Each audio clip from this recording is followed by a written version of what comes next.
Hey, think you know which way it's going to go? Make your bet at Sports Interaction. Whatever your sport, Sports Interaction has you covered pregame. Live betting on all major sports and, of course, prop bets. Who doesn't love those? Want to bet? Head to sportsinteraction.com/SDPN. 19 plus. Please play responsibly. This is Agent Provocateur with Allan, Walsh, and Adam Wylde. Powered by Sports Interaction. Want to bet? Welcome to another episode of Agent Provocateur. I'm Allan Walsh with Adam Wylde. How's it going, Allan? Great, man. Great. How you feeling?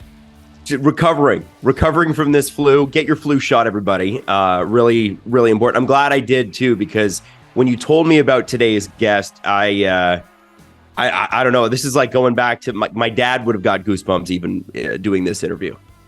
Yeah, and you know, the thing about Scotty is that he's got an almost photographic memory, and his ability to recount details from 30, 40 years ago is astounding. So when he graciously agreed to come on and be our guest, I was really blown away. So why don't we get down to the introduction? Let's do it. Go ahead. All right. Our guest today hails from Verdun, Quebec. He's the winningest coach in NHL history with 1,244 regular season wins. He's won 14 Stanley Cups. He coached Canada to gold in the 1976 Canada Cup, coaching alongside Don Cherry. A Jack Adams Award winner for NHL Coach of the Year, an Order of Canada recipient, an Order of Hockey in Canada recipient, inducted into the Hockey Hall of Fame in 1991. Let's give a big welcome to Scotty Bowman. Yeah. Scotty, I know that you started playing hockey and you played in the junior ranks in Montreal. How old were you when you started playing at that level? I got into the junior ranks at 16 and played till I was about 18 or 19. And then when I got my injury, I couldn't play much more after that. So, and that was with Jean-Guy Talbot. Yeah, we later became on the same team. But there was, he's one of the, you know, Allan, people know the Montreal, you know the team, I'm sure, but the 5 in a row team, there's only two people left with us. Donnie Marshall, who lived 2 streets over from me, right. And I played minor hockey with Donnie. He was 2 years older, but I was always playing a couple of years ahead of the group, behind the group. And Jean-Guy Talbot, they're the only 2 living members of that 5 in a row. You know, there was 13 players that played on those teams. There's still some other players. Phil Goyette, who later played for us in St. Louis, he was on 3 of the cups, but the 13 players, there's only 2 remaining, and I played with Donnie's son. Oh my goodness! In Verdun, our home arena was a Verdun Auditorium when I was playing with Dawson College. And, oh boy! Donnie's son was on our team, and Donnie would come to games once in a while, and we'd sit and talk to him. And he also did a long stint. He was on Hockey Night in Canada, way back when. Yeah, so he was fairly well known back then when he walked into an arena because you saw him on TV every Saturday night. Yeah, he was quite a good athlete. Well, everybody played a lot of sports, and in fact, I was 14, I think. Donnie might have been just 15. He was always a year older, a year and a half older than me. But we won the Quebec Provincial Midget Championship. He was the best player we had, and I do recall. He was such a good athlete. He was a good football player. He was a great softball and baseball player, and he loved skiing. And we nearly lost our championship because he wanted to ski on Sundays, and we had a big playoff game, but we had to twist his arm. And now he ends up an NHL player on at least 5 cup winners. Right.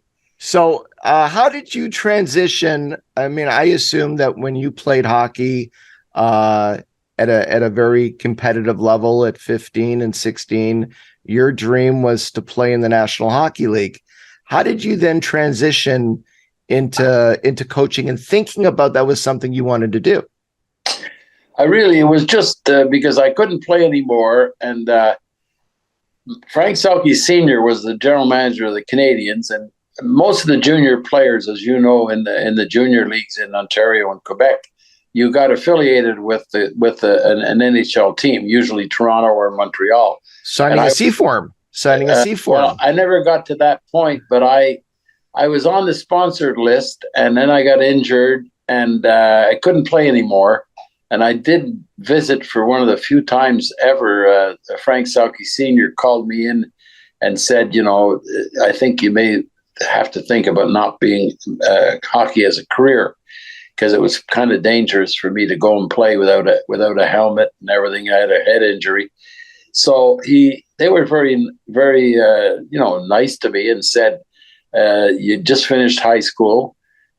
We'd like to have you an opportunity to go to college, or you can go. We'll look after your university, which wasn't big in those days, or do it or you want to do. But we'd like you to coach a youth team in Verdun at Willowbroad Park, where we all grew up. So it sounded good to me. I was only 18 or 19, and I coached outdoors for 2 years, a Bantam team and a midget team, and then I got a chance to go to Park Extension. They had a Junior B team playing in the Metropolitan Junior B League. So I was 20, and I actually had some players on my team. We were not a farm team of anybody, but we had a good year, got into second place and lost in the finals. And so Sam Pollock, I had played junior when I got injured. He was the coach. And then I got a call one day in the summer. I'm coaching. I'm actually, I didn't go to college. I told them I wanted to earn some money. So I took a job with the Sherwin-Williams Paint Company in Montreal, and I coached the two teams at night. And then I coached the Junior B team. And then he asked me if I wanted to go and be a full-time junior assistant to him in Ottawa. The Junior Canadians they moved to Ottawa, and they were the Ottawa Hull Canadians. The first year it was Ottawa, and the second year was, well, they always said it was Hull, Ottawa. I don't know why, but they built a new rink in Hull, Quebec, the Robert Gatineau Arena. But yeah, we had a great team because somehow Allan, Sam had worked on the farm system, and he convinced the Canadians that they had players on their list, and they kind of folded the Quebec Major Junior League, and they took all the players that they wanted, and we went to Ottawa, and we had a powerhouse junior team. We had 4 or 5 that made the NHL, Bobby Rousseau, Gilles Tremblay, Jean-Claude Tremblay, players like that. And what a lot of people don't know is you won in a Memorial Cup. Well, we lost the first year. Yeah, the first year we played in out west, and the West was not as strong as the East, and they allowed them to pick up 3 or 4 players from other teams. And we lost the Flin Flon Bombers in 7 games. Our big star was Ralph Backstrom, who later became a Rookie of the Year with Montreal. Yeah. So the second year, though, we had the series down east, and we beat another Montreal farm team, Regina Pats, and they had players like they had Red Berenson, Bill Hickey, and Terry Harper. They were a good team. We had an all-star team, and we won in 6 games. We lost the first year in 7. We won it in 6, and then Montreal had a farm team in Peterborough, Ontario, and they were looking to change the coach wanted to leave. He was a great Toronto Maple Leaf player, Ted Kennedy. Yep. And he was also in business, and he didn't have time to coach. So I was only 25, and Montreal said, here's a good opportunity, which it was, because the team had been built pretty well by Ted Kennedy. And I got there, and sometimes timing is a big thing. And we got to the Ontario finals, and we won. And then we went out west and lost the Memorial Cup. And we had a few NHL players, Barclay Plager, Jim Roberts. We had another really good junior who I thought was going to be a star with Montreal. Name was Wayne Connolly. He was a super junior player, but Allan, in those days, Montreal had so many players, and even a fellow like Jim Roberts, who was a good junior, his first year out of junior, he couldn't even play on their Hull Ottawa pro team, he had to go and play with an older team, the Montreal Royals. They were usually players that weren't going to go NHL. And that was like the senior league at the time. It's a senior league. Yeah. And so Jim worked his way, though. He worked his way up and became a good player for Toe Blake. And then later on, went to St. Louis, and we got him. He was playing for me in St. Louis when I went to the Blues after I finished junior. I was coaching Peterborough, and then, in those days, you didn't have much say. And I got called in the office one summer after my third year in Peterborough, and that would be about 1960, I think it was. 50. I started in 58, so I coached through 61, I think. And they said the chief scout for Eastern Canada had left to go with the Rangers. We want you to stop coaching and be a scout. Well, I did it for 3 years, Allan, and it was probably maybe the 3 years of my hockey career that I least enjoyed, because I was in my late 20s. All my friends were having a lot of fun, and I was traveling all over Eastern Canada looking for young players, because in those days you recruited young players when they were like teenagers, early teens, 13, 14. And I always tell the story. Probably the best teenager I ever saw was Bobby Orr, and we missed him by about a couple of months because Boston was really on him. Ren Blair signed him. Yeah, Ren Blair was the reason that he went with Boston.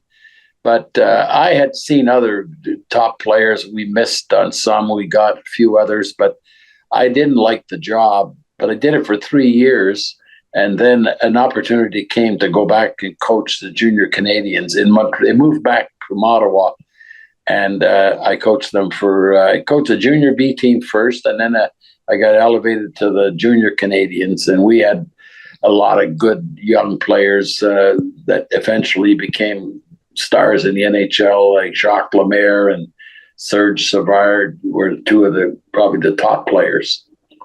Right. Scotty, what was it about coaching that you loved so much back then?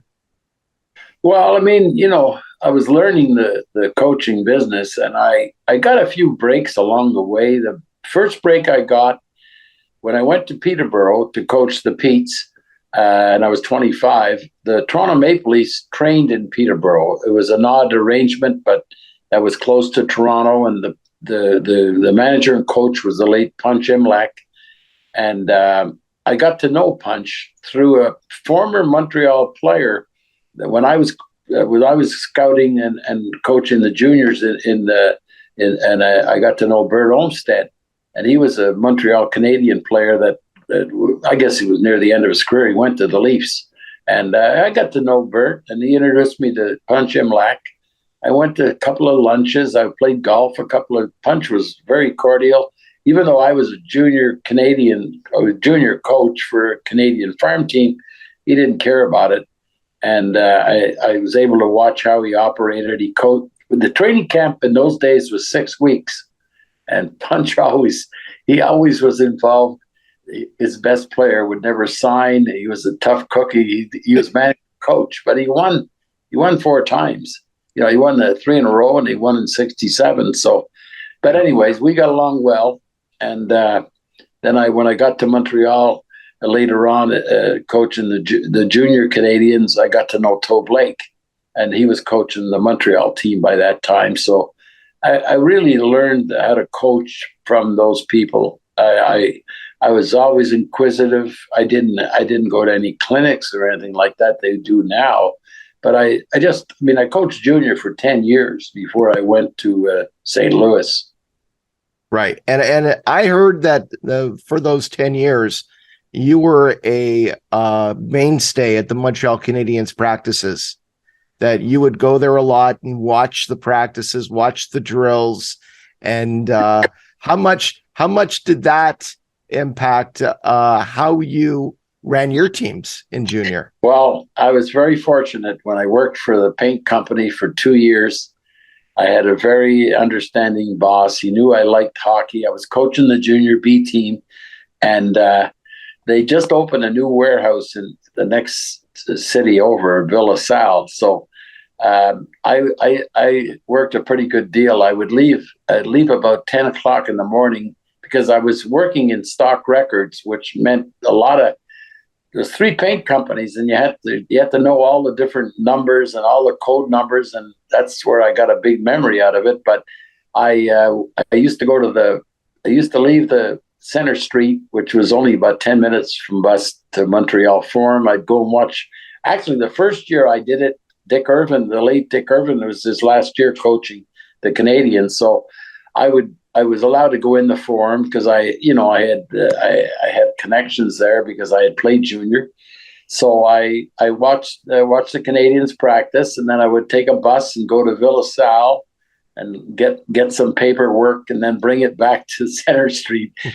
They let me do that about 3 days a week. So I had a long lunch hour. I went from 11 o'clock till about 2 o'clock, and I was, working in the office, but that's how it started. And I was able to watch, the Canadians were powerful in those days. And I watched a lot of good hockey games at the Forum, and I went to the practices and coached the juniors. And that's how I became really interested in coaching. So in 1967, the NHL expanded from 6 to 12 teams. The St. Louis Blues are one of the expansion teams. And I believe Lynn Patrick was the first GM. Mm-hmm. And you were initially hired by St. Louis as assistant coach to Lynn, who was also behind the bench. I was very fortunate because Lynn had a son that came to Montreal from Boston, Craig Patrick, who later became quite a general manager, as you know. Yep. And Craig Pat we had 2 U.S.-born players that wanted to come and try to be hockey players, which was so unusual because nobody came up from the U.S. But Craig Patrick and another fellow Bostonian, Larry Plow, came up to Montreal. They both played sparingly in the NHL, but they both got jobs. In fact, I know that Larry Plow's still scouting now. So they came to junior Canadian, first to the NDG Junior B. I was coaching. Then I went to the junior Canadians, and Lynn Patrick was with Boston at the time, and he would come up, especially when the Bruins were playing in Montreal on a Saturday. He would come up Friday, and he watched maybe a half a dozen of our games that year with the junior Canadians. We had a very good young team, all prospects mainly for Canadians. Like I said, Serge Savard was on that team. Carol Vadnais was another. Jacques Lemaire, and we had a good team, but we were young. And we got beat by the Oshawa Generals. Bobby Orr was there playing junior. That was my first taste of Bobby Orr in junior hockey, and he was about 16 at the time. So that was how I got my interest perked. And Lynn offered me a chance, and he called me up, and I used to visit with him, but we didn't talk much about going anywhere. And then he said, "Would you ever like to come and learn the business and work as my assistant?" I said, "Well, Lynn, I have another year on my contract. I had a 2-year contract with junior Canadians." And he said, "Don't worry about it. I'll take care of it. I'll go inside." Because I was nervous about going and leaving Canadians, and Sam Pollock had give me my first chance. So, and he coached in junior when I was injured. So Lynn Patrick fixed it up, and Sam Pollock called me in one day and said, there's only 6. There's always been only 6 coaching jobs in the NHL. Now there's 12, and you got a chance. I went there as an assistant coach and assistant manager the first year, with the premise that I would coach the second year, which was fine. Well, we got off to a slow start. I was actually on the bench changing the defense at that time. We might have been the first team that ever had 2 people, but we got into trouble in the first month and a half. And Lynn felt that he had to get off the bench and look for players. So he called me in one day and said, "I want you to take over the team as head coach." 34 years old. 34 years old. And I was so nervous, Allan. I said, "I'm sorry, Lynn, but I don't like to turn it down." But I was nervous because the team wasn't very good. I had not coached in the NHL. I did have a lot of experience. I used to go down on my off nights and watch our farm team, Kansas City. So he said, look, I said, and the team's not very good either. It was a bunch of older guys. And he said, well, you know, here's how fair he was. He said, you know all our players in Kansas City. He said, you can I'll work with you. You can get this team going. So I said, can I have it one day to think about it? He said, sure. So Montreal was coming in to play us the first game that I did coach. And so I was on good relationship with Sam Pollock, and he's always a guy that could give you the right advice. So I called him up and I said, you know, Sam, I'm pretty nervous about this. I said confidentially, I've been offered the job as head coach right now. And he said, what's the difference this year or next year? But he said, you know, there's only 12 jobs. I think you better take it. He said, because if you don't take it, somebody might take it, and you never know what could happen. And true enough, I mean, that's exactly what he said. And I said, oh, it made me feel comfortable that I could go and start. So Len Patrick was so fair. We had a whole line of players that were young. They all came in and played in St. Louis. Frank St. Marseille, Gary Sabrin, Terry Crisp. They were all in the minors. And we switched our team around. But the break that we got is the Rangers were a very powerful team in the East Division. We were in the West, like alone with the other 5 expansion. But the Rangers were a real threat against, and Chicago had built up a really great team. And Boston had Bobby Orr, of course, but they were the 3 good teams in the East. And Bobby Hull was such a great player. We had a player on our team that was leading our scoring, but he was 36, Ron Stewart, and he could really skate even at that age, and he was a good defensive player. And Emil was looking for a player that could skate and play against Bobby Hull. And Rangers had built up a really good team by that time. Emil had done a great job, so they gave us a chance to pick players that weren't in the NHL. And Red Berenson was in New York. He had broken his leg the year before, and he was a spare because they already had Jean Rattel, a fellow named Walter Tkachuk, was a really good centerman. They had Pete Stemkowski. Yeah. So Red came into the lineup and hardly played. And Lynn knew that I knew him from playing when he came out of Michigan University, one of the few players in those days. Red came out at a young age, and Montreal. Red came to Montreal in the playoffs in the middle of, I think it was 1958 or 59, and they had Beliveau and Henri Richard and Ralph Backstrom and Phil Goyette at center, and Red came in to try to play center. Well, they moved him a bit on the wing, but eventually they sold him to the Rangers because he wasn't going to play for Canadians at that time. And he turned out to be the godsend for the St. Louis Blues. We got Barclay Plager from their farm team in Buffalo. But Scotty, you also did something remarkable back then. You convinced Dickie Moore, Doug Harvey, and Jacques Plante to come to St. Louis. How in the world did you do that?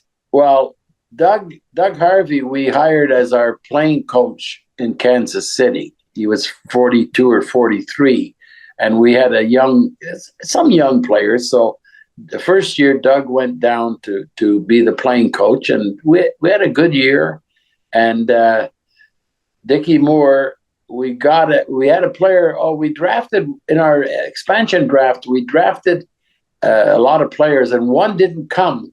Report was Pat Quinn. He was a holdout, and he refused to sign. The players in those days, for most of them, they only got 1-year contracts.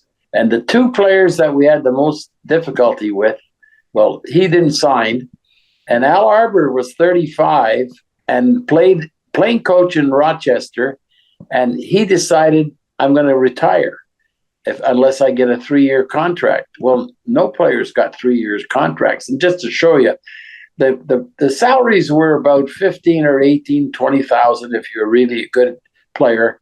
And this is coming out of the minors. And Al Arbour wanted a 3-year contract, and he held out for 2 weeks, and we really wanted him. We really knew we needed him.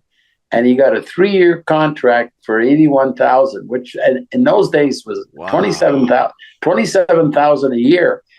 But it's the best money they ever spent because, he went on to be a good mentor for a lot of young players and great coach. But so we got Al Arbour and Dickie Moore.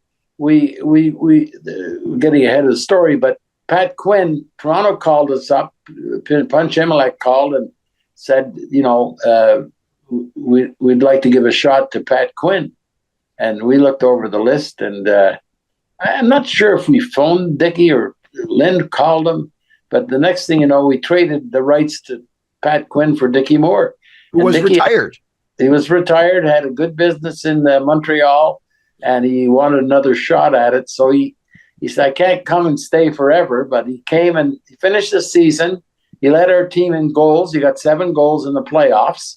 And, of course, he played only the 1 year. And in the playoffs, we lost some injuries to Philadelphia in the first round. We lost the 6th game at home. We should have won the series at home. We lost 2 defensemen, and we got so fortunate because Kansas City team was playing we thought they were going to win their series. It was a sudden death. They were like a 3 out of 5, and the series was tied. So Doug Harvey's team lost at home. In those days, you couldn't bring a player from the minors until the team was eliminated. Oh. So, but the team got eliminated. We got beat this 6th game at home. Had to go to Philadelphia for Game 7. We had a couple of injuries. I called Doug up, and because I said to him to wait until our game was over, and our game went. We had just played against Minnesota. We won the 7th game in the second period of overtime, and a goal by Ron Schock. And I called Doug after the game. It was midnight in Kansas City and St. Louis, of course. And I said, Doug, we got to go and play the Game 7. We got some injuries in Philadelphia. They had finished first that year. And I said, I need some help. We need some bigger guys if we're going to go in there in Game 7. Well, he said, I got 3 guys that are ready. And he told me the names of the 2 forwards. He said, they're my best 2 forwards. He said, but we're out now. Gary Veneruzzo and Craig Cameron. And he said, and the 3rd guy is myself. He said, I can come and help. And I said, wow. He had played very well in the Central League too. And he was in good shape. And he went in. It's the most amazing game I ever coached. We went into Philadelphia. Al Arbour was able to play the game. We didn't know he was. The 2 of them played over 35 minutes a game, and Doug Harvey was first star in Game 7. And then we went into we got into the finals, and he played in the Stanley Cup final. And the next year he played the entire season for us. So it was a lucky break.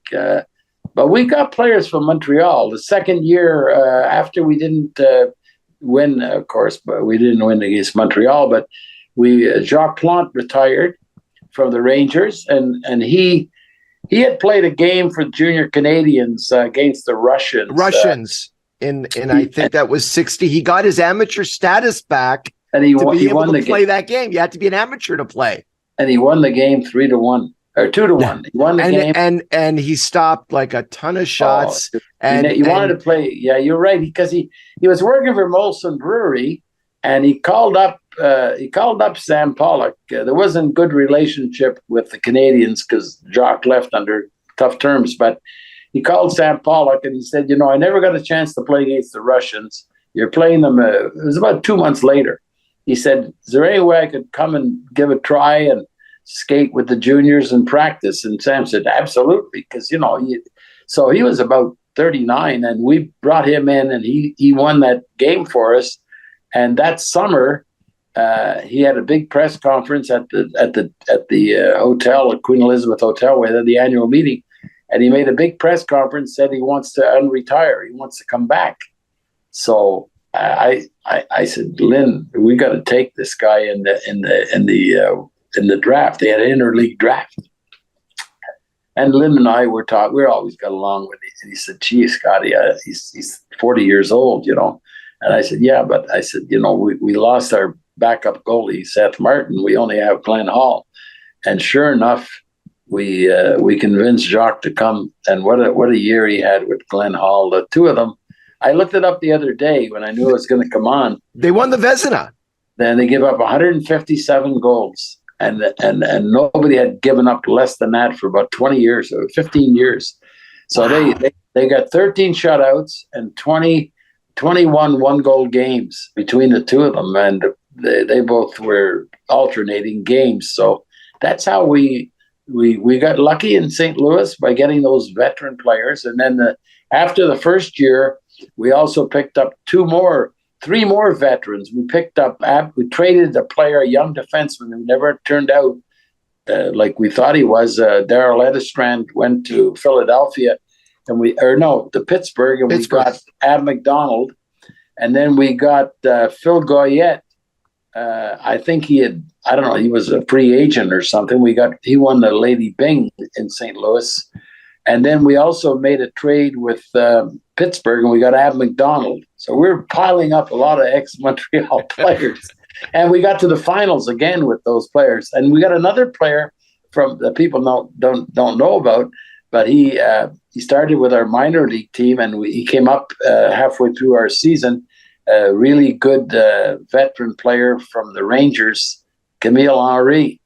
And he played for us. He played only the 1 year in the playoffs, but and he had been a teammate of Jacques Plante earlier. So we had a good camaraderie. We had the right players at the right time, and we lost twice to Montreal, once to Boston. But in the finals, the games were close. 3 times you got it to the Stanley Cup Finals. Yeah, we could stop the other. You know, Allan, in those days, the difference between the minor league players and NHL players was usually on the offense. It usually, we got players like Bill McCreary, Jerry Melnick, good veteran players.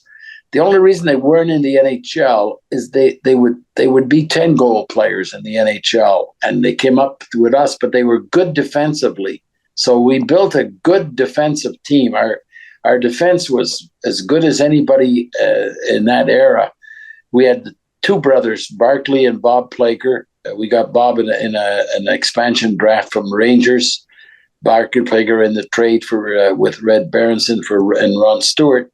And then we also, when you look at the lineup, we had, we got Noel Picard, was a big, strong defenseman, extra player with Montreal. And we had a good, tough defense. Al Arbor was a great minor league defenseman, just Toronto kept bringing him up in the playoffs, but he never used them much. But with those 4 players, and then we also had Jim Roberts, who could play forward and defense. And that halfway through the first year, Minnesota put put Jean-Guy Talbot on waivers. And I said to Lynn, we better take him because he can help us. We need depth on defense, and he can play forward too. So we took Jean-Guy Talbot. We had an ideal lineup because in those days, teams only played 2 pairs of defense, but we had an extra pair with Roberts and Talbot could kill penalties. It was a perfect team because we had good, solid defense, a lot of experience. And of course, I think the player that made the Blues, right from the very beginning, the acquisition and the draft, Glenn Hall. I mean, this was a big pickup for us. Chicago, they went with the young goalie, Dennis DeJordy, who would have been a pretty good young goalie at that time. But Glenn Hall came to us. I mean, he was so good that he won the Conn Smythe playoff trophy on a losing team. That doesn't happen very often. No, I think Roger Crozier was the only other goalie to do that back in the day. Wow. But Scotty, the one thing about Glenn Hall that there's actually 2 things. Number one, over 8 seasons in Chicago, he played 502 consecutive NHL games. Started the game and finished the game 502 without a spell. I mean, that's an NHL record. If there's any record that will stand forever, that'll stand forever. And Allan, I still talk to him occasionally. He just had his 91st birthday, lives in north of Edmonton, still can talk hockey, loves to talk to people. And I mentioned a couple of times to him, 502 games, No, he said, it's over 700. I played 3 or 4 years in the minors and never missed a game. So he always had a good answer, but he was a wonderful goalie, and what a team guy. If the Blackhawks would have played a little bit more defense in the 60s, and this came from a lot of the players that played there, like Bobby Hull, and I remember talking to Pierre Pilote. He said, we played the offense, and we got in the playoffs. And if you can't play defense in the playoffs, as powerful a team as they had, you're not going to win. Right. And the other thing about Glenn Hall, I said there were two. The other one was reportedly before every single game, he used to get violently ill. And the most important thing about Glenn Hall, he came with a 2-year contract from Chicago, $35,000. That was pretty big money at that time. He had 2 years, 1 year left. We had him for the 1 year, and the owner in St. Louis, his son, was a very strong amateur golfer, Sid Solomon III. And the Canadian Amateur Golf Tournament was in Edmonton that year. So he said, and we had to sign Glenn Hall. So he said, what about going to the tournament? And then we're going to sign Glenn Hall. I said, sure. So we get out to the tournament, and he had Glenn Hall on his mind because he started off in the amateur, Canadian Amateur. He had a tough first day. The second day, he said, let's get out of here. He didn't want to play. He had a couple of bogeys. So he said, let's go. And because we had called Glenn, and he said, I'm on, So we drove up this country road. We're looking for his barn. He never had a barn. And he told the Blackhawks for 5 years that training camps were 6 to 7 weeks. But he used to tell the Blackhawks, I have to paint my barn. And he said, and they went for it. And he told us the same thing. He said, I have to paint my barn, so I got to miss a couple of weeks. And so we got out there on this country road. He's sitting in a rocking chair with a beer in his hand, and he's laughing like everything because we said, well, where's the red barn? He said, I never had a barn. I always leased my land. So that was, but you're right. I do remember the 7th game against, I think it was against Philadelphia. I'm pretty sure. It was the 7th game in a series. It must have been Philadelphia because Doug was playing that game, and he was so calm and collected. And I was a young coach, and Glenn had said to me, keep your eye on me because I had a tough game in Game 6. And we lost 2-1 in overtime or something. He stopped 50 shots, and I was pretty nervous too. So he was really testing me out, and I wanted to look for Doug Harvey, and I couldn't find him in the room. This is about maybe 15, 20 minutes before we're supposed to go and do the pregame skate. So I found him, and he's in the right in the washroom having a shave. He's just taking his time. He's taking the soap off his face. I said, Doug, I got to speak to you. I said, Glenn just told me he's a bit nervous about it. He said, keep your eye on me tonight. Don't hesitate to get me out of here if I haven't got it. And Doug just turned around and he said, Scotty, I'll keep both eyes on him, but don't worry. He'll be fine. He was so calm and collected. And sure enough, we won the game. I think we won the game 3-1 with an empty net goal. But you're right. That's the things we remember about Glenn Hall. No barn, and good news was when he was upset and he had an upset stomach, he's going to have a pretty good game. Now, Scotty, your first year in Montreal, 71-72, you lose in the quarterfinals, but the next year you ended up going into the finals against Chicago, and you beat them and you won your first cup. And I got a little story to tell you about that series. You won the cup that year in 6 games, and game 5 was in Montreal. 8-7. You guys were up 3-1. Oh my goodness. And I was a Canadiens fanatic back then. I was 7 years old. And anytime Montreal lost a game, I would run to my bedroom crying. And my dad said to me, it looked like the series was over. You guys are up 3-1. Game 6, yeah. Game 5. Game 5 yeah. with the cup in the building. And my dad said to me, Allan, I got 2 tickets in the Blues, which was the top section right near the rafters. He goes, let's go watch Montreal win the cup tonight. Oh my goodness. And I think my dad paid $5 for each ticket, which was a lot of money. And we go to the game, we go to the Montreal Forum, and Montreal ended up losing to Chicago 8-7. I know, and the 2 goalies in the 70s that, if you went through the whole decade, Tony Esposito in Chicago, Ken Dryden in Montreal. It's hard to believe a Stanley Cup final game. You're right, 8-7, and now we have to haul our team to Chicago. And Game 6 was no prize, 6-4. Game 6 was 6-4. We had Game 7 to go home, but it's hard to believe that a Stanley Cup would have 2 games and end up with 25 goals, like 8-7 and 6-4.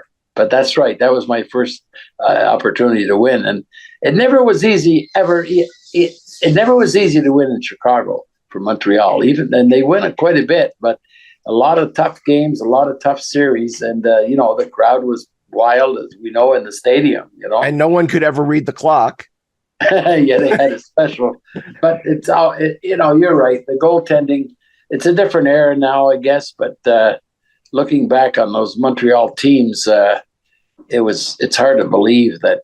I've always felt, though, Allan, and you saw the hockey at that time, but when you're on a great team, whether you're a goalie or coach or a player, it's hard to give credit all the way to each individual because it's a team game. But I never really thought that Ken Dryden has ever been given. I looked this record up when I knew I was going to interview with you, and it's hard to believe that in a regular season, for every game that he lost, he would win 5. He won 5 out of every 6 games. I mean, one year he lost. He only played in the league. I think he only played 8 years. 8 years, and he gave up 56 goals in 8 years.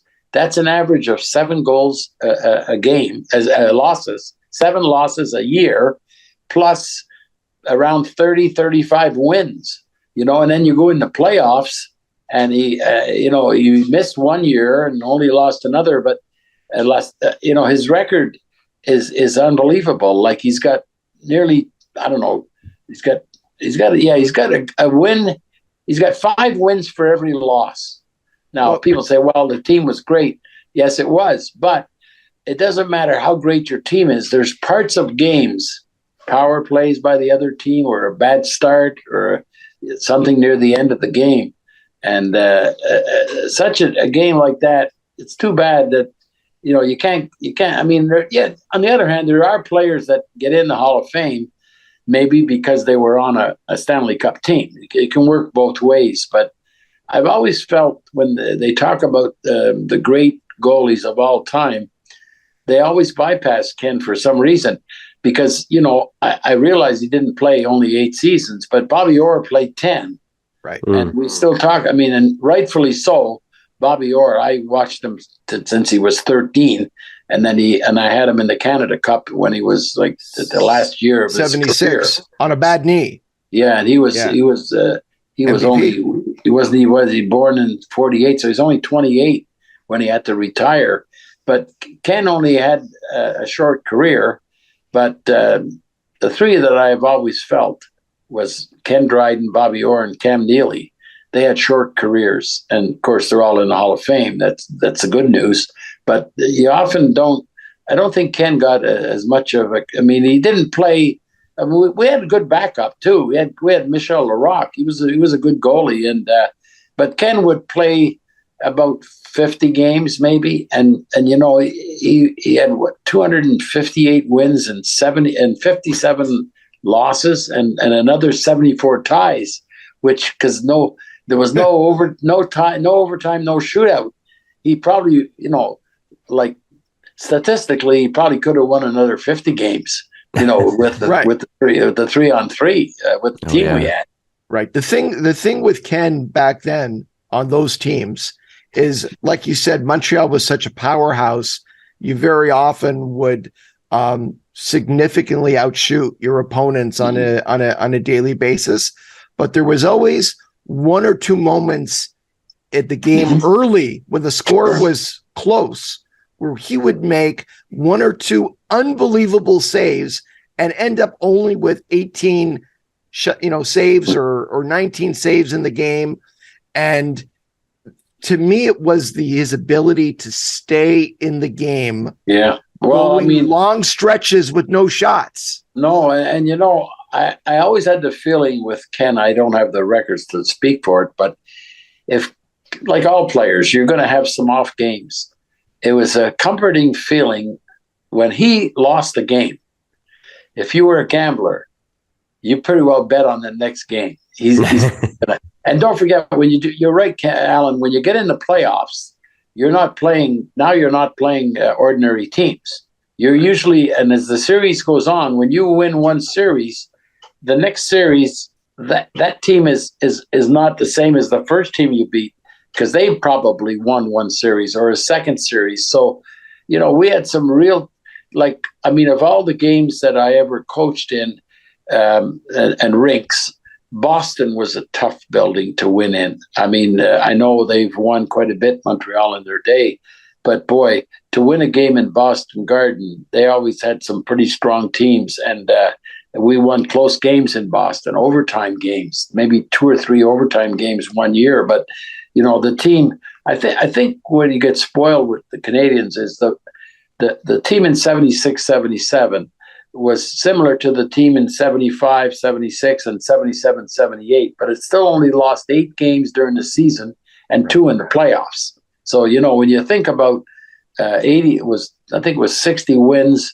and then another 12, 72 wins out of, we only played 14 playoff games. So it would be a 94 game season counting the playoffs. And, but, Boston was getting better. The first time we beat them in 76, I think it was, I think we beat them in 4 straight. And then we had to play them in 77. 77 was 4 straight. Right. 78 went 6 games in overtime. Jacques Lemaire, Lafleur de Lemaire. And then 79 was the famous Too Many Men on the Ice, and that was 7 games in overtime. Yeah. So Boston was a team in that era, and I always felt Boston you think about Bobby Orr, he was pretty well getting injured around the early mid-70s. Like he finally gave it up in 70, whatever, 76, I think it was. 77, he gave it up. He'd already moved to Chicago. And he couldn't play anymore. Right. So, Boston would have probably had, I mean, it's very similar when I read a lot about history of the league, and I was reading something the other day. I was talking to Matt Pavlich. He's living in Windsor. His brother is Marty Pavlich. He's 95 years old, and he skis in Big Sky, Montana. Yeah, but we're talking about Canadians. And I remember talking to Ted Lindsay. I used to talk to Ted a lot because I was in Detroit when he used to come to our room all the time to work out. In his 80s, he was in, and Ted still talked about the fact they won the cup in Detroit. He said between Montreal and Detroit in the decade of the 50s, only one team stuck in there was Toronto. They won in 51, but the Red Wings won the cup in 52, 54, 50, 50, 50, 52, 54, 55. And Montreal won the 5 in a row. And Ted said if we would have kept our team together, he thought that we would have, like talking about Detroit now. Right. He said we would have got 2 or 3 more cups. Montreal would have got 2 or 3 less. It's amazing, but they switched all their players. Like they traded Terry Sawchuk first, but they still, those players on that team. I got to know Red Kelly as well when they did his jersey retirement and everything else, and they're still bitter, even though they won enough cups. Like Red Kelly won 4 with Detroit, 4 with Toronto. They're still bitter. What happened to them in the 50s? That why did we change so many players? Because right. Well, Ted was traded after the Players Association that he tried to form with Doug Harvey as one of the other leaders. Yeah, they moved. Was crushed by Clarence Campbell and the league. Yeah, they were all agreed to the league. The players. Chicago gained quite a bit on that. They got players like Todd Sloan. He's another player that was good with the Leafs. But they were, you're right, the league, those teams didn't want any part of that. But it's amazing to think about the history of Detroit and Montreal. And in fact, when I left Pittsburgh, I was in Montreal for a playoff. I was at the playoff game where they had the stick penalty, Marty McSorley. I went to that playoff game, and I had just agreed to go with the Red Wings because I had left Pittsburgh in a contract dispute. And that was Marty with the LA Kings. So in the finals. I was talking to Ken Reardon, who I got along very well with Canadian ex-player. Then he became a president or something. And I said to Ken, because he was very helpful to me when I started, I said, I'm decided I'm taking a job with Detroit. He said, you can't go to Detroit. We don't like Detroit. But it's funny, the rivalry that Montreal had with Detroit, but then it later became with Boston. Right. I think that was the big rivalry. But we had to beat some good teams because I thought Boston had teams that could have won a few more.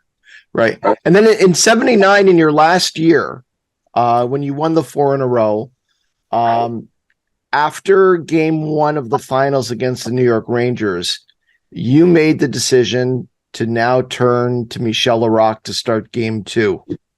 And Doug Risebrough in the pregame warm-up took a shot on Larocque. That's right. Hit him right between the eyes. And he had a cage. I believe he had a cage goalie mask back then, one of the few wearing a cage, and he was cut pretty bad and couldn't play. And now Ken Dryden's in the net. And it was the second time that year that there was also the Challenge Cup that you were coaching. Yeah, the fate. And in the last game, you went with Jerry Cheevers over Ken Dryden. What controlled those decisions for you? Well, it's so long ago. I think I've always, when I tried to make decisions, I always made it on the premise, what's going to help us win this game? And sometimes you're very lucky, like you said, because who knows? I think because probably the decision in 79 to change goalies was the fact that it was the first real setback that we had in that run, losing the first game at home. And the fact that Bunny Larocque had a really good year that year. Like if you look at his record, it was pretty awesome. But it was a stroke of luck that it happened because, who knows, he might have been able to do it as well. But with Ken coming in, we had a tight series with the Rangers. It went 5 games, and the games were fairly close. But I think it just made the decision, what's the best decision to try to win this game? Some of your decisions to win are not going to turn out. And that's what happened. We got very fortunate in those two instances. It was unfortunate because Jerry Cheevers had a banner season. It's easy to say, if I could do it over, would I change? Obviously you would, but you don't have that second chance. Right. I have really one more area Sure. I'd like to talk about. You deserve to be credited for taking a lot of the training methods of the Soviets in the 70s. You were the head coach of the 76 Canada Cup with Don Cherry. You coached the New Year's Eve game in 75, the famous 3-3 tie against Central Army, probably many people to this day consider the greatest single hockey game ever played. I was there at that game. What was it about the Soviets that intrigued you, and how did it change the way you thought about the game?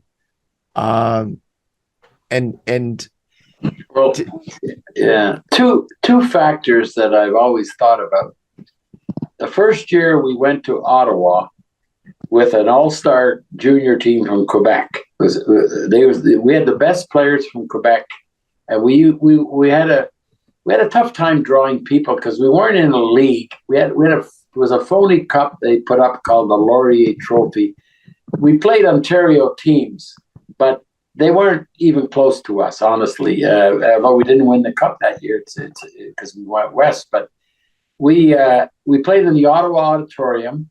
It was a unique building that was built in the sort of mid-20s or late 20s, and it was what they call egg-shaped, which meant the boards behind the nets. The normal board was a 24-foot straight board.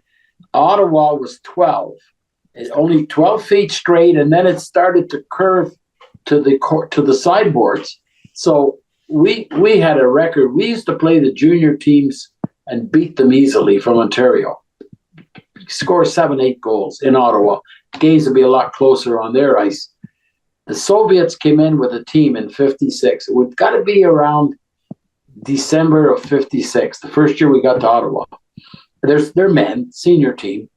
In fact, I've read stories about one guy, Sologubov, a defenseman, who later went in the army in the war. Who was in the army in 44, and then he ended up playing in that game. He'd probably be about 28 or 30. But we were relishing the fact that where do we play the Russians in Ottawa? Allan, it was probably the most devastating loss that I ever could think about because we had an all-star team. We lost 10-1. We never had but now we were juniors. We had 2-game series.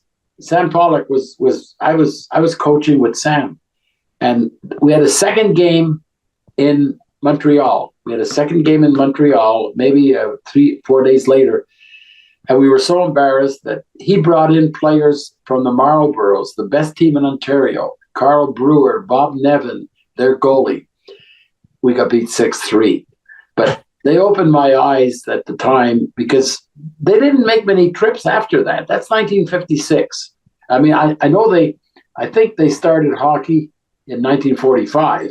Right. Now, this is only 11 years later, and that was when they started to win all those. There was no competition in Europe. World championships. All those wins. And then the next time that I got my eyes open with those tournaments, but then when I got to Detroit, we got beat the first year, a devastating loss to San Jose in the 7th game. Chris Osgood was a young goalie, 20 or 21. He had some bad luck in that 7th game. But Igor Larionov was with San Jose, and he had a 5-man unit. He only had 2 Russians with him. One Russian with him, Sergei Makarov, and he had a fellow named Johan Yarpenlof, a Swedish player, and he had Sandis Ozolinch, he's one of the boroughs of Russia. I don't know if he was from one of those smaller countries. I think Lithuania, maybe. Maybe, and also a guy named Jeff Norton. they beat us. They had a 5-man system. Igor was the one that said, look, this is where they beat us. They beat us fair and square. They didn't win anything after that. They were close against Calgary, but they got beat. But then we got Igor, and we got Slava Fetisov from Lou Lamoriello. He was sitting in the stands, and Lou always liked him. And I always got along good with Lou Lamoriello because he used to coach in Providence, and we had drafted some players on ice in Buffalo. And Lou was the guy when any player from his college graduated or went up to play pro, he did the first contract. He did their contracts. He was their agent. And he wouldn't let any agents come around him. He handled it himself. So you know the story. So anyways, Larionov comes in. We already had Fedorov. I went there the first year. I inherited Fedorov and Konstantinov. Kozlov had just come in and started with our farm team. He was so good, we brought him up. So we had the three. We got Slava Fetisov 1 year for insurance. We got beat by New Jersey. That summer, he kept calling me and saying, is there any, he said, Larionov wants to come to Detroit. I said, well, they're not going to trade him. He said, no, he told them he doesn't want to play there anymore. So he said, you should go for him.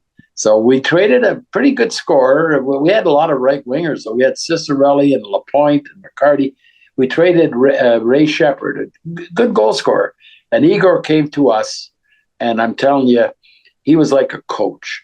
And I just between the 56 team and then when he came there, I look back on the Russians, and I know it's different now because they don't play the same system and they don't have the same benefits, but they had a unique system, Allan. I was lucky in '76 that the year we had the big team. Yep. They came to Montreal in '75, the year before, at New Year's Eve, and in the spring is when we won the cup. But the 2 years later, we won the 76-77 was the big team. But I had a 1-hour interview with Tarasov. They asked if I wanted to meet him. I said, yes, I would. And it was amazing. I said, well, I can't speak Russian, and he couldn't speak English. They had an interpreter. Spent an hour at the Montreal Forum. He wasn't coaching by then. No. The coach was Konstantin Loktev, but he was with the team. And he watched us practice. Tarasov watched the Canadians practice that year. And I met him after the meeting was after the practice. Was he taking notes? Well, yeah, because he said to me, I liked your practice, but out of the 7 drills, 3 of them standing around too much. You got to keep them busier. And then he also said to me, it was really, really, really something. He said, you have great defensemen. We had Savard, Lapointe, and Robinson. And he said, I'm going to give you a play that you should try to practice. And, of course, we were winning, so we couldn't change. But he wanted me to get Guy Lafleur when we were going to pick up the puck around our goal, or if they shot it in, and those guys were going to get it. He said, they're so good, the puck's they're going to get it out. You tell Guy Lafleur to start skating. As soon as he has to anticipate, though, tell him to leave the end zone, make sure he catches eye contact with their left defenseman, and then he'll bring him out, and then cut across, and now the 2 defensemen will wonder who's got him. So you'll end up in your own end. Guy Lafleur will be at center. They'll only have 4, and you'll have 4. Because he said if he's like a lot of our players, he said, I really like him as a player, but in his own end. I said, well, we're not in our own end very often.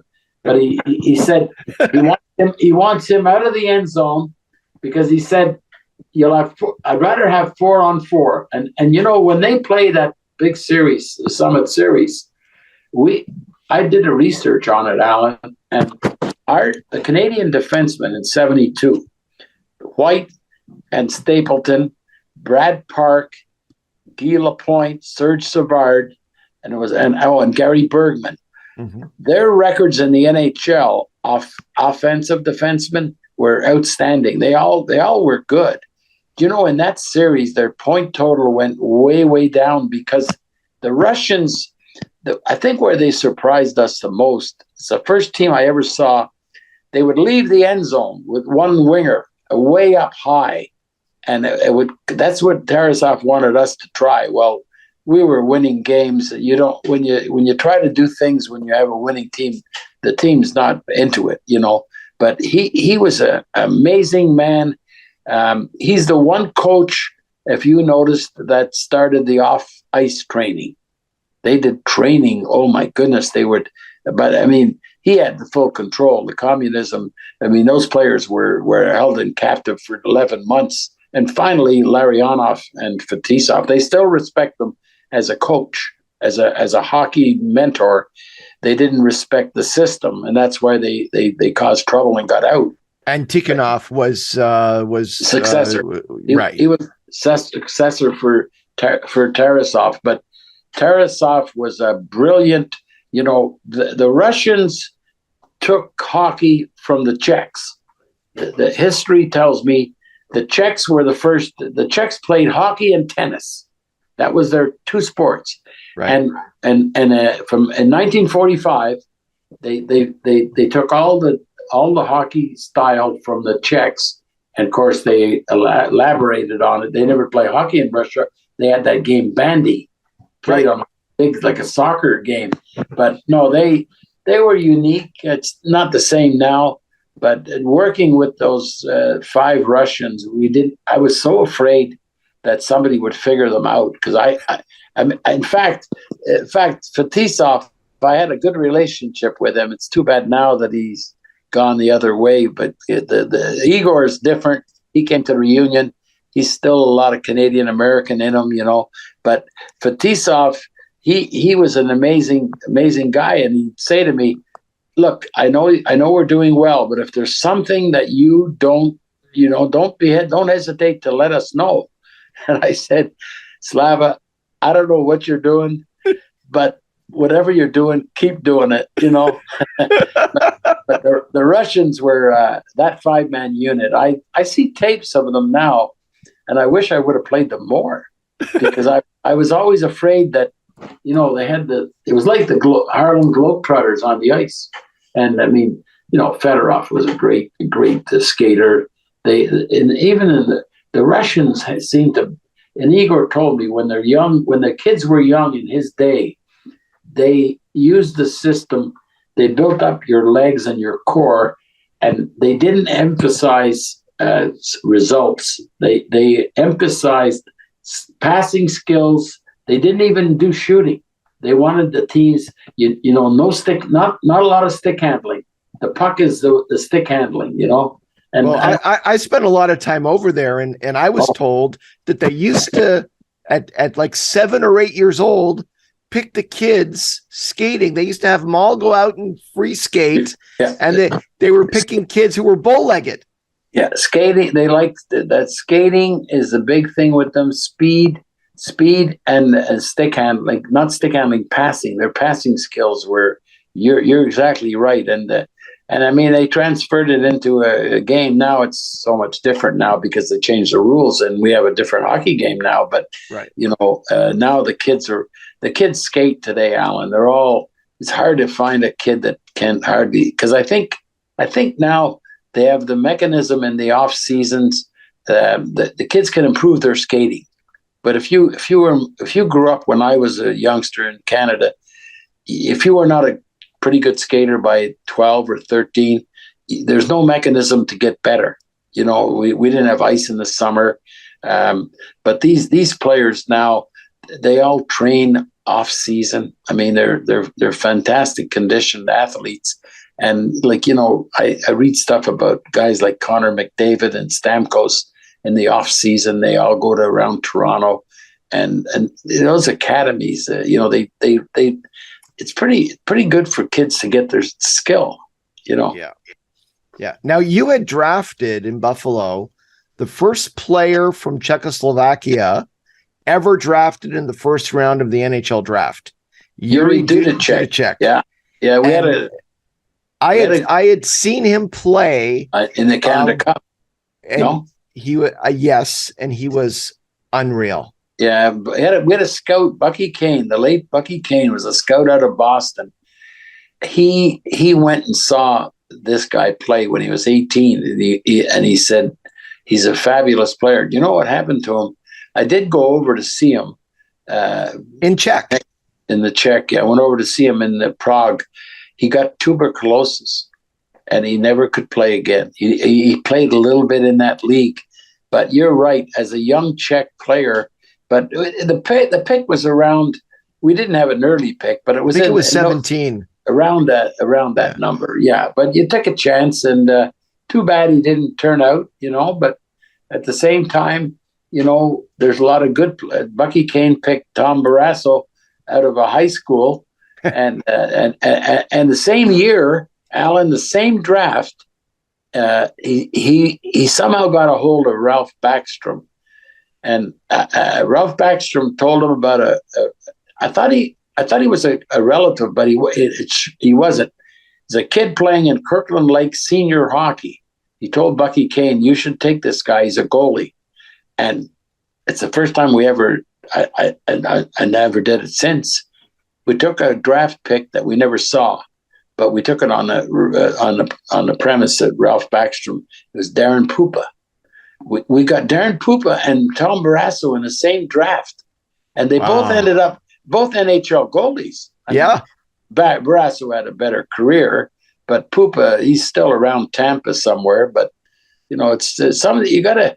That's the one thing that Sam Pollock really didn't get credit for is I went to Montreal when the day before they drafted Guy Lafleur. The night before, we had meetings all night long, and he had made a deal with Sam was close to making a deal because he said to the group, because Dion was right there. Like Sam was so concerned, like which of those two? But he addressed the group and he said, if I can make a deal to get Dion, could this be a repeat of the 50s, Beliveau and Geoffrion? That's what he said. A centerman and a right winger. And, the consensus was, no, it's not the same. They're bigger guys. It's a different era. But he was ready to make a trade with Detroit, Manette Harkness.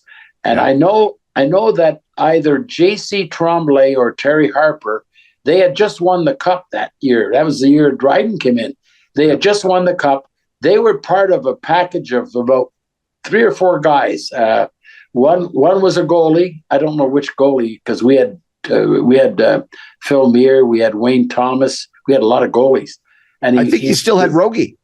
Yeah, Rogie was still with, and so he came close to making the trade, but the consensus of the group was it's not the same. Marcel's not as big as Beliveau, but I mean they came that close to making the trade. Can you imagine? I know.